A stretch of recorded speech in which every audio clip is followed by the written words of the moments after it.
बहुत दुख की बात है कि दिल्ली में जो प्रशासन है वो शायद लोगों की तरफ ज्यादा सेंसिटिव है बजाय मुख्यमंत्री और उनके इलेक्टेड विधायकों के। और मैं इस बात को सुन के एक्चुअली थोड़ा सरप्राइज इसलिए थी क्योंकि जब वोट का समय आया था और इलेक्शन का समय आया था तो उस टाइम पे केजरीवाल जी ने ऐसे लोगों का भी वोट दिलवा दिया था अपने आप को। आपदा आ पड़ी है तो उन्होंने कह दिया कि सिर्फ दिल्ली के निवासियों के लिए अस्पताल अवेलेबल हैं।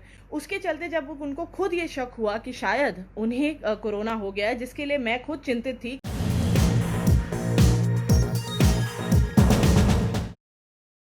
केजरीवाल जी ने कहा था कि दिल्ली में अस्पताल केवल और केवल दिल्ली के निवासियों के लिए यूज हो सकते हैं। सबसे पहले तो उन्होंने उसमें यह मेंशन नहीं करा कि दिल्ली के निवासियों के लिए जो वो चाहते थे कि अस्पताल एक्सक्लूसिवली यूज हो तो वो किस चीज के लिए।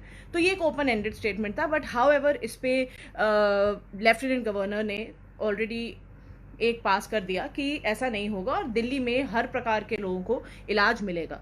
और मैं इस बात को सुन के एक्चुअली थोड़ा सरप्राइज इसलिए थी क्योंकि जब वोट का समय आया था और इलेक्शन का समय आया था तो उस टाइम पे केजरीवाल जी ने ऐसे लोगों का भी वोट दिलवा दिया था अपने आप को जो भारत के भी निवासी नहीं थे। मतलब उनको जबरन दिल्ली में लाकर उनके वोट बनवा कर उनको रैन बसेरों में रुकवा कर उनके वोटर आईडी बन गए।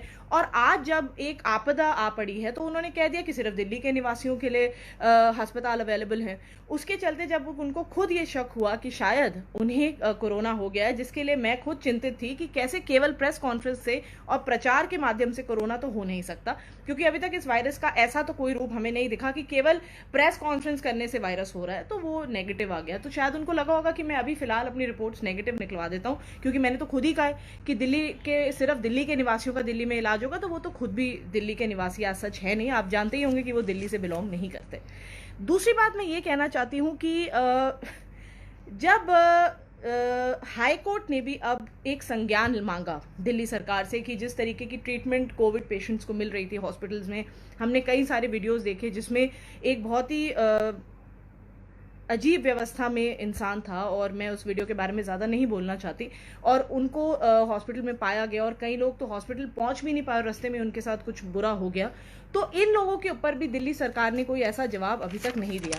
मैंने थोड़ी इस बारे में रिसर्च भी करी है, तो अगर आपको लगे कि मैं कहीं से पढ़ के बोल रही हूँ तो मैं पढ़ के नहीं बोल रही हूँ। मैंने जो खुद रिसर्च करी है, जो मेरे खुद के पॉइंट्स हैं, मैं वो ही बोल रही हूँ। मैं सबसे पहले अब एक बात आप लोगों के बीच में ये कहना चाहती हूँ कि जब भी कोई सरकार आती है, मतलब कि कोई इलेक्टेड रिप्रेजेंटेटिव आता है, तो इलेक्टेड रिप्रेजेंटेटिव का काम होता है लोगों तक पहुंचना और लोगों के इमोशंस और सेंटिमेंट्स का ध्यान रखना।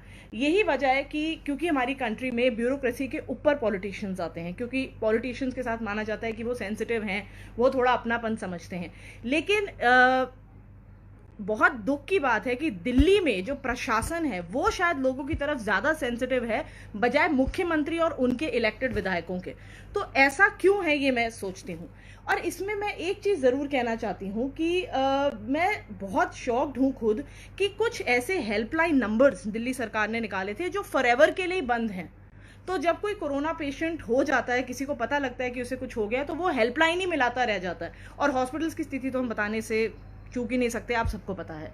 दूसरी चीज एक ये है कि मैं ये भी कहना चाहती हूँ कि जब किसी भी क्षेत्र में कोई नए केस पाए जाते हैं तो उसकी अपडेट हमें प्रशासन से मिलती है, दिल्ली प्रशासन से, चाहे एसडीएम का ऑफिस हो चाहे डीएम का। लेकिन जब वो लोग रिकवर कर जाते हैं या वो लोग ठीक हो जाते हैं तो उसका कोई डेटा प्रोवाइड नहीं होता। ऐसा क्यों?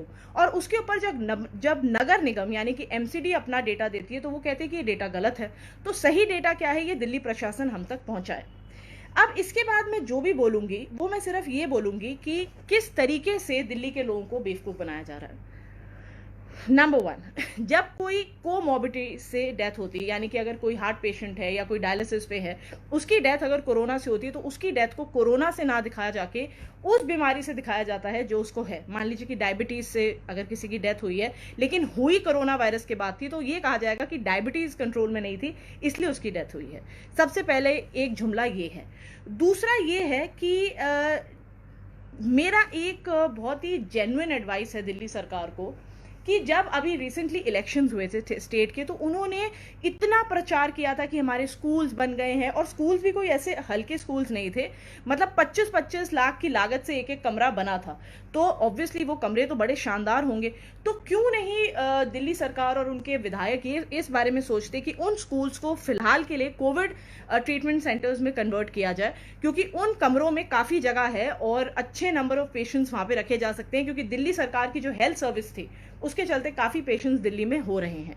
एक तो ये है, या फिर वो जो स्कूल्स हैं उनको केवल प्रचार के लिए ही यूज़ किया जाएगा। नंबर 2, जो मोहल्ला क्लिनिक्स है जिनके लिए कहा गया था कि एक दिल्ली की हेल्थ में रेवोल्यूशन हो गया है, रेवोल्यूशन ही आ गया है मोहल्ला क्लिनिक खोलने से, तो आज वो मोहल्ला क्लिनिक्स क्या कर रहे हैं?